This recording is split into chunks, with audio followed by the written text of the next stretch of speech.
Continuamos então a leitura do livro Reportagens de Além-Túmulo, escrito pelo espírito de Humberto de Campos, sobre o lápis de Francisco Cândido Xavier.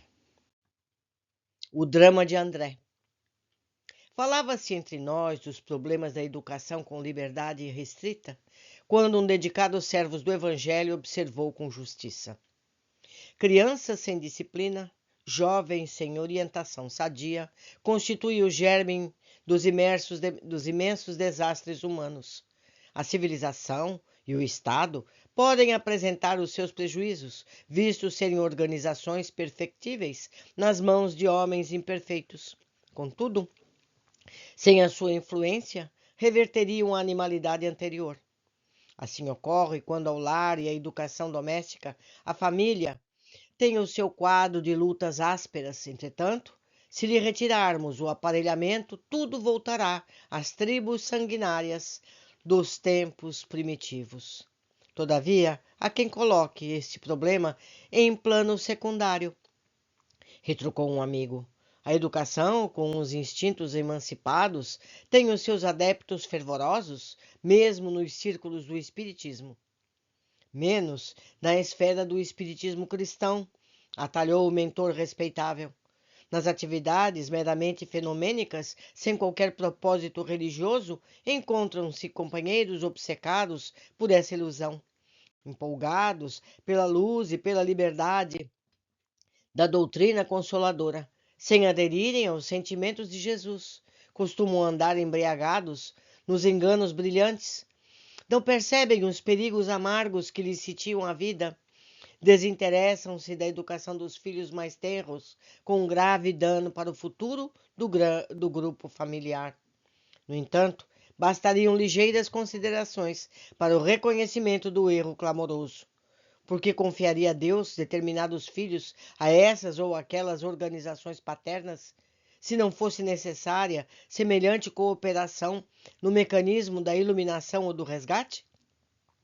O Eterno proporciona o doce licor do esquecimento às almas culpadas ou oprimidas e mandou que se criassem os períodos da infância e da juventude na terra, a fim de que os senhores do lar se valham do ensejo para a divina semeadura da bondade e do amor, visando ao trabalho da consciência retilínea do porvir.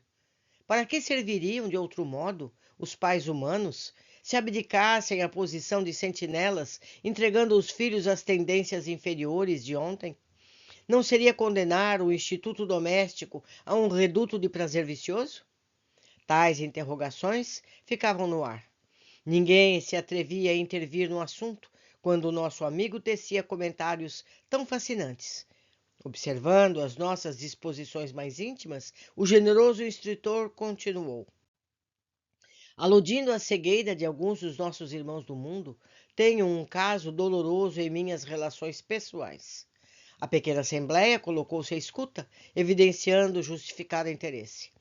No fim do século passado, prosseguiu o devotado servo do Cristo, quando os ideais espíritas se alastravam no país, em modesto vilarejo do norte, um negociante honesto foi dos primeiros a demonstrar simpatia pelos princípios novos.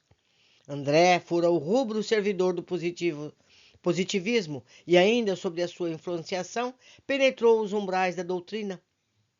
Intoxicado por fortes ilusões no terreno da filosofia transcendente.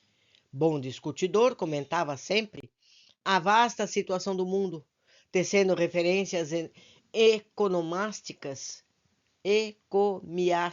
estranha palavra, à virtude, à fraternidade, à liberdade. Sua inteligência não era um diamante lapidado nos bancos acadêmicos. Entretanto, sutileza que assinalavam o caboclo brasileiro não era rico, mas a sua casa era farta e feliz. As remunerações eventuais do comércio ofereciam-lhe vantagens suficientes. 2 pequeninos enriqueciam-se o lar. No entanto, por mais que a esposa insistisse, a fim de que estivessem as necessidades espirituais atendidas, quanto ao problema religioso, André zombava, murmurando: nada disso, meus filhos hão de crescer sem tais prejuízos. Quero vê-los distantes dos preconceitos dogmáticos de todos os tempos. Problemas religiosos cheiram a catecismo. Acaso ignoras? Esses enganos já foram relegados aos clérigos caducos? Sim, explicava a companheira sem irritação. Compreendo os teus escrúpulos, no sentido de preservar os meninos da exploração e do abuso em nome de Deus. Todavia, não podemos eliminar as necessidades justas da alma, já que não permitiremos a influência dos padres junto aos nossos filhinhos, precisamos criar um ambiente de ensino doméstico onde aprendam conosco a cultivar o respeito e a obediência ao Altíssimo. André exibia um risinho vaidoso e asseverava: esquece as velharias, mulher. A razão resolverá isso. A mentalidade de agora reclama independência. Nossos filhos não serão escravos das disciplinas impiedosas que nos torturaram a infância. Mas, voltava a esposa sensatamente, se Deus nos transformou em país desse mundo, é para que sejamos orientadores dedicados de nossos filhos? Quando não vigiamos, André, a liberdade pode transformar-se em libertinagem. O marido parecia impressionar-se momentaneamente com as respostas, contudo, dava de ombros sem maior consideração. E o tempo foi passando, na obediência ao regime paterno. Os rapazelhos cresceram voluntariosos e rudes. Somente abandonaram o curso primário após os 15 anos, em razão da ociosidade e indisciplina. Empenhavam-se comumente em atritos ásperos, dos quais apenas se afastavam em sangue depois de longas súplicas maternais. Odiavam os livros sérios, mas estavam sempre atendo às anedotas deprimentes. Por essa época, o pai começou a entender as dificuldades da situação, lamentando a leviandade de outros tempos, quando descurara a educação religiosa e moral dos filhos que Deus lhe havia confiado. Era, porém, muito tarde. Léo e Oscar, os dois rapazes, guardavam uma observação revoltante para cada conselho paternal. O nosso amigo tentou a internação dos jovens rebeldes em estabelecimento disciplinar, mas foi em vão. Procurou localizá-los em serviço honesto, entretanto, ambos eram admitidos para serem dispensados quase imediatamente. Ninguém lhes tolerava os costumes e as palavras torpes. Certa vez, quando o comerciante chegava ao lar, em noite sombria, percebeu a acalorada discussão no interior doméstico.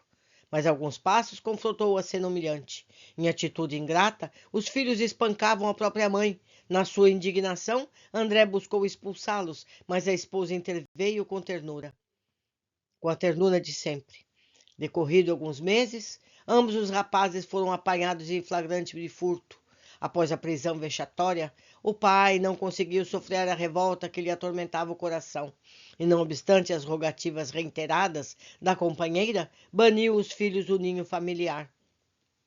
Alma esfacelada por desilusões tão amargas, providenciou a mudança de um estado para outro, ou melhor, mudou de cidade. Vendeu a pequena propriedade comercial, as terras, os rebanhos e partiu.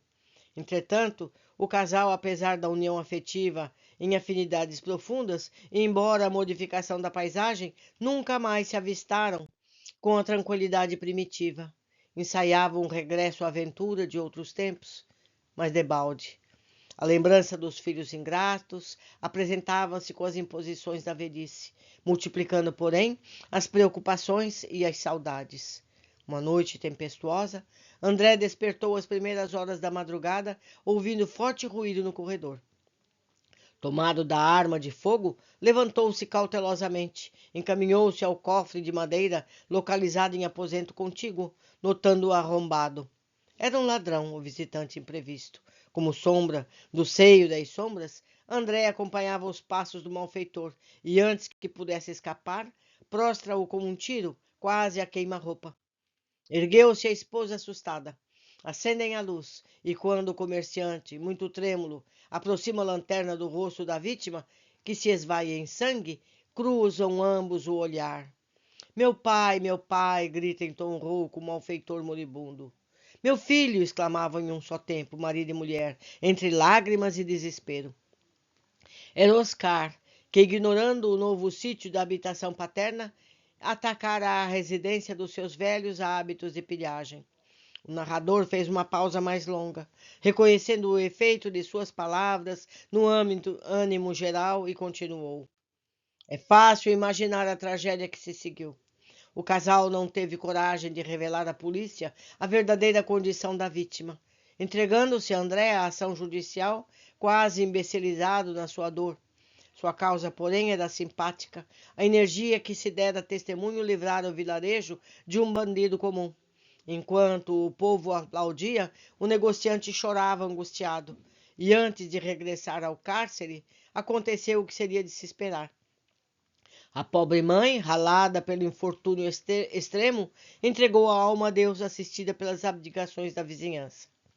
O nosso amigo estava agora sem ninguém. Quanto maiores eram as esperanças de liberdade em futuro próximo, mais lastimava a própria dor. Por fim, saiu da cadeia pública, ovacionado pela simpatia popular como herói. André, no entanto, permanecia inerte, derrotado. Vendeu quanto possuía, a fim de pagar as custas da justiça que o absolvera, e tornou a partir sem destino. Velho, cansado, sozinho, não se sentiu bastante forte para recomeçar a luta. Noites ao relento, dias de fome, roupa em frangalhos, e lá se ia, de aldeia em aldeia, vivendo da caridade comum. Parecia idiota, incapaz de qualquer reação. O tempo incumbiu-se de completar-lhe a feição de mendigo. Larga bolsa de couro à cintura, rosto e turso, grosseiro cajado para os caminhos ásperos, prosseguia, sem pousada certa, recorrendo à generosidade popular. Os anos rolavam para o seu coração em amargoso silêncio, quando, num crepúsculo de borrasca forte, o mísero velhinho se aproximou de um rio transbordante. Desventurado, necessitava ganhar a outra margem, tentando um abrigo na localidade mais próxima. Um homem corpulento, de traços rudes, convida-o com um gesto mudo a tomar a canoa frágil. O pedinte aceita.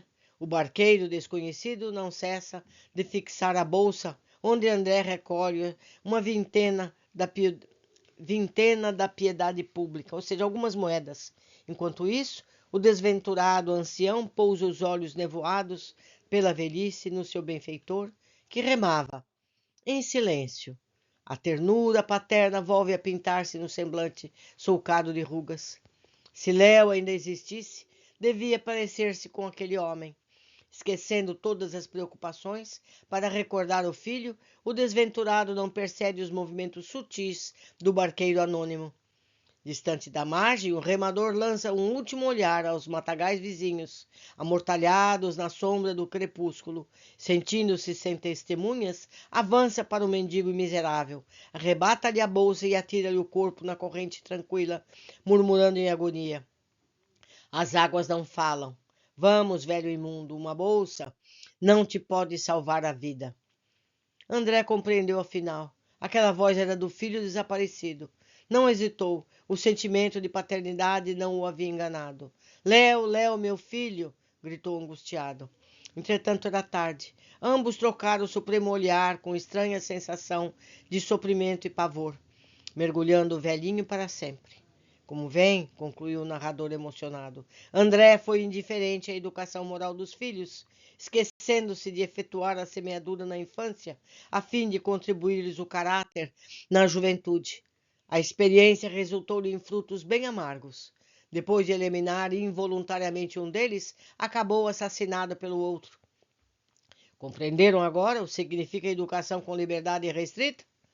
A reduzida assembleia permanecia sob penosa comoção e ninguém ousou responder. Que triste história, meus amigos, que triste história. E vemos nos dias de hoje, muito longe da data dessa narrativa, porque já estamos no século XXI, e ainda encontramos fatos semelhantes no dia a dia. São pais matando filhos, filhos matando pais. É tudo isso muito triste. Espero que muito em breve as pessoas entendam que sem Jesus não há condições de felicidade na Terra. Ficamos por aqui hoje. Aguardo todos na nossa seguinte lição.